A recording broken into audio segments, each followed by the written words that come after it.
నాకు ఒకసారి రోడ్ల మీద నుంచి బయటకు వద్దాం అంటే కొన్నిసార్లు సెక్యూరిటీ సిబ్బంది అధికారులు కూడా మాకు ఇబ్బంది అవుతుంది. అంటే మీరు మన అభిమానులు కానీ మనల్ని ప్రేమించే జనసేన అభిమానులు కానీ ఎంత బలంగా ఉంటారంటే ప్రధానమంత్రి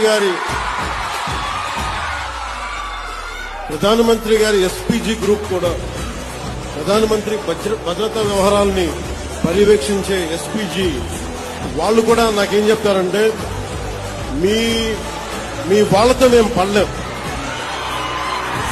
ప్రధానమంత్రి గారికి మేము ఏ పర్యటనకు తీసుకెళ్ళినా మేము కశ్మీర్లో పర్యటన పెట్టుకున్నా మాకు బాగా ఇబ్బంది ఉండదు, మాకు భయం ఉండదు.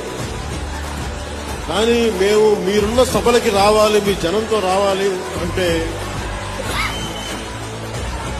మేము దాని మీ ఉత్సాహాన్ని ఎలా ఆపాలో తెలియట్లేదు మాకు. మీరు అందరూ అంత మిలిటెంట్గా ఉంటారు, ప్రేమ చూపించిన అలాగే ఉంటుంది. మీరు చాలా రా లవ్ మీరు. అలాగే